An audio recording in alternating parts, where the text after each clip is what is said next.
नमस्कार दोस्तों, मैं सोनम जैन और आप सभी देख रहे हैं एस टी सोनम चैनल पर आप सभी का स्वागत है। दोस्तों, आज की कहानी है देवरानी जी बहुरानी नहीं नौकरानी बनने के लिए तैयार हो जाइए। भाग 15। यदि आप सभी को मेरे द्वारा लिखी गई ये कहानी पसंद आए तो चैनल को सब्सक्राइब कर लीजिएगा और पास में जो बेल आइकन का बटन है उसे प्रेस करना बिल्कुल ना भूलें, क्योंकि उसी से मिलेंगी आप सभी को मेरी आने वाली हर कहानी की नोटिफिकेशन। कहानी पसंद आने पर वीडियो को लाइक कर दीजिएगा, क्योंकि आप जानते हैं जब आप करते हैं वीडियो को लाइक तो मुझे मिलती है नई नई कहानियाँ लिखने के लिए प्रेरणा। और हाँ, कहानी को अपनों के साथ शेयर जरूर कीजिएगा, जैसे कहानी ज़्यादा से ज़्यादा लोगों तक पहुँच सके। तो चलिए कहानी शुरू करते हैं। वंदना सुबह विनीता की असलियत से तो परिचित थी, लेकिन आज उसके सामने उसके दोनों जेठ सुधीर और रोहन की भी असलियत आ चुकी थी। वह जान चुकी थी कि उसके दोनों जेठी कितने लालची हैं। यहाँ वंदना अपने जेठी से बात कर रही थी तो वहाँ गोपाल वंदना के अभी तक न आने के कारण चिंतित था। वह सोचता कि वंदना जी को गए हुए तो बहुत टाइम हो गया है, वह अभी तक पानी लेकर क्यों नहीं आई।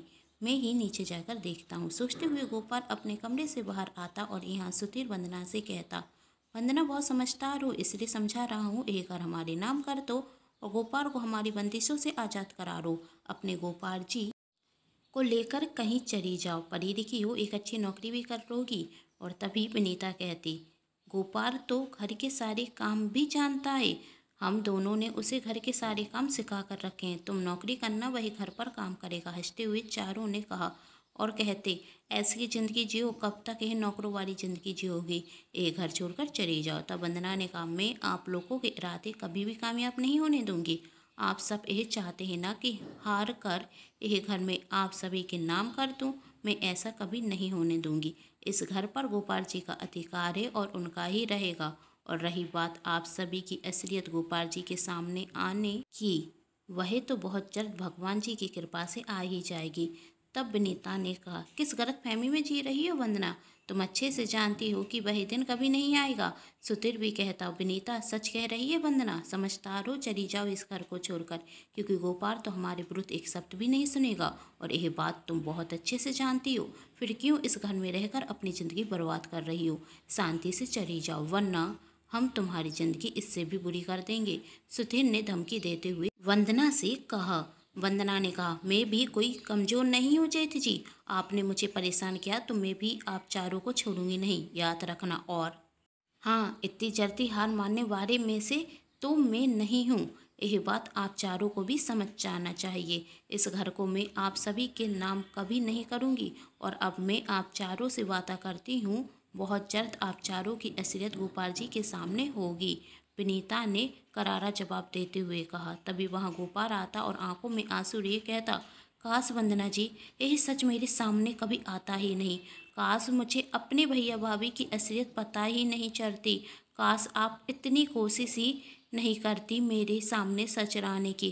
काश मैं यहाँ आता ही नहीं तो कम से कम इस उम्मीद में तो रहता कि मेरे भैया भाभी मुझे अपना मानते हैं, मुझसे प्यार करते हैं। लेकिन प्यार तो छोड़िए, आज मुझे पता चला मेरे भैया भाभी ने तो मुझे एक नफ़रत के लायक भी नहीं समझा। आखिर क्यों आप लोगों ने मेरे साथ ऐसा व्यवहार किया। और विनीता से कहता, भाभी मैंने तो आपको माँ का दर्जा दिया था और आपने मुझे इंसान का भी दर्जा नहीं दिया। भैया आप तो माँ और पिताजी के जाने के बाद मेरे लिए सब कुछ थे, लेकिन आपने तो मुझे कुछ भी नहीं समझा। आप चारों को मैंने अपना परिवार माना और आप चारों ने मुझे अपना कभी समझा ही नहीं। गोपाल जी शांत हो जाइए, वंदना ने गोपाल को दिलासा देते हुए कहा, मैं तो आपकी भाभीियों का सच पहले से ही जानती थी और आपके सामने भी रहना चाहती थी, लेकिन आपने कभी मेरी बात पर विश्वास ही नहीं किया। तब गोपाल ने कहा, कैसे विश्वास करता वंदना जी, भाभी तो हमेशा मुझे अपना बेटा बेटा कहती रही, मैंने तो अपने दोनों भाइयों को अपनी माँ का दर्जा दिया था। काश आप आज यही कोशिश ही ना करती तो कम से कम आज मैं यही दिन तो ना देख पाता। गोपाल को अचानक यहाँ देखकर उसके भैया भाभी चारों चकरा जाते हैं। और तभी शोभा इशारे में विनीता से कहती, भाभी कुछ करिए वरना इस घर को छोड़कर हम चारों को जाना होगा। तभी विनीता ने गोपाल से कहा, गोपाल तुम इस वंदना की एक भी बात पर विश्वास मत करो, यह तो शुरू से ही चाहती है कि हम सब एक साथ ना रहें। और वंदना क्यों तुम हमारी खुशियों में आग लगा रही हो, क्यों तुम ऐसा नाटक कर रही हो जिससे गोपाल को लगे कि हम उससे नफरत करते हैं, जबकि गोपाल जानता है कि मैंने उसे हमेशा अपना बेटा ही माना है ना गोपाल। तब गोपाल ने हाथ जोड़ते हुए कहा, बस कीजिए भाभी, मैं वंदना जी की बात पर कभी विश्वास करता ही नहीं। यदि आज सच में अपने कानों से ना सुनता। मैं भी यही चाहता हूँ कि जो अभी यहाँ हुआ वह सब झूठ हो, लेकिन सच में अपनी आंखों से देख चुका हूँ। भाभी, अब चाहकर भी मैं आपकी किसी बात पर विश्वास नहीं कर सकता।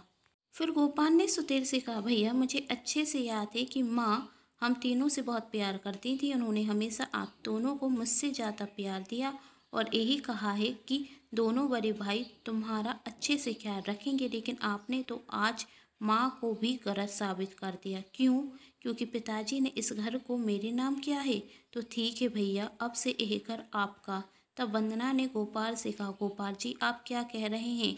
आपके भैया भाभी तो यही चाहते ही हैं कि हम इनसे हार कर यह घर इनके नाम कर दें। इनके गलत इरादों में हम इन्हें कामयाब नहीं होने दे सकते। तब गोपाल ने कहा, वंदना जी मैं सादा सिंपल आदमी हूँ, हार जीत के बारे में नहीं जानता। मैं नहीं जानता इनके इरादे क्या हैं और क्या नहीं। मैं इन सब बातों को नहीं समझता।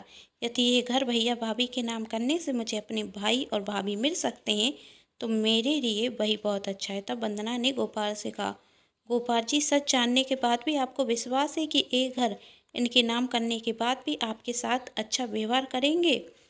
तब गोपाल ने कहा, जानता हूँ कि मेरे भैया भाभी नहीं बताएंगे, इसलिए मैंने ये निर्णय लिया है कि मैं ये घर छोड़कर हमेशा हमेशा के लिए चला जाऊँगा। तब वंदना ने कहा, लेकिन कहाँ जाएंगे हम?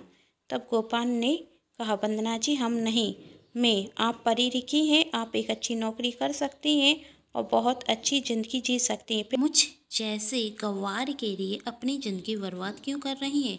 मेरा क्या है, मैं तो कहीं भी रह लूँगा। तब वंदना ने कहा, गोपाल जी आप क्या कह रहे हैं? आपके बिना मेरी ज़िंदगी है क्या? मेरी ज़िंदगी की शुरुआत आपसे है और मेरी ज़िंदगी का अंत भी आपके बिना में कुछ भी नहीं। जहाँ आप रहेंगे वहीं मैं रहूँगी। अब हमारी ज़िंदगी अलग कहाँ है गोपाल जी? वंदना और गोपाल उस घर को छोड़कर हमेशा हमेशा के लिए चले जाते हैं और जब यह बात रमेश काका को पता चलती तो वह वंदना और गोपाल से कहते, गोपाल मैंने तुम्हें हमेशा अपना बेटा ही माना है, तो तुम हमारे पुराने वाले घर में रहो जब तक तुम्हें अपना कोई रहने का ठिकाना नहीं मिल जाता। तब गोपाल ने कहा, काका जी हम आप पर बोझ नहीं बनना चाहते। तब रमेश काका ने कहा, बोझ कहकर हमें पराया मत करो गोपाल, हम तो तुम्हारे अपने ही हैं और तुम तो हमारे खास दोस्त के बेटे हो और तुम नहीं जानते कि तुम्हारे पिता ने बहुत एहसान किए हैं हम पर।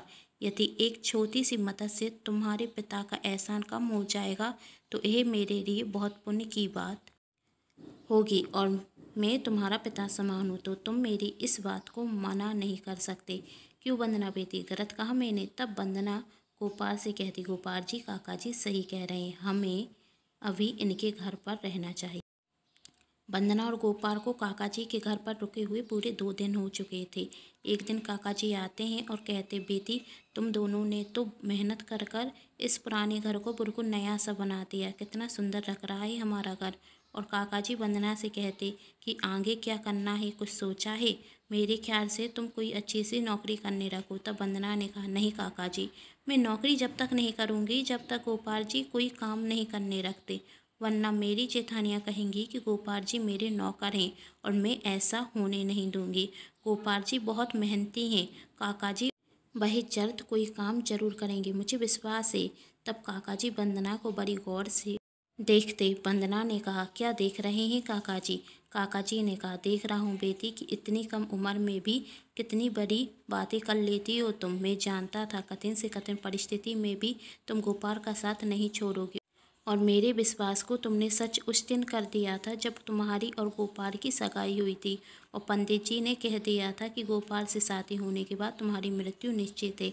और यह बात जानने के बाद तुम्हारे माता पिता ने इस शादी से इनकार कर दिया था, लेकिन तुमने कहा था जिसे मैंने अपना पति मान लिया है शादी भी मैं उससे ही करूंगी। तुम्हारे इरादे जब भी मजबूत थे और आज भी, और देखना तुम्हें बहुत जल्द कामयाबी मिलेगी और बहुत जल्द गोपाल कोई ना कोई काम करने लगेगा।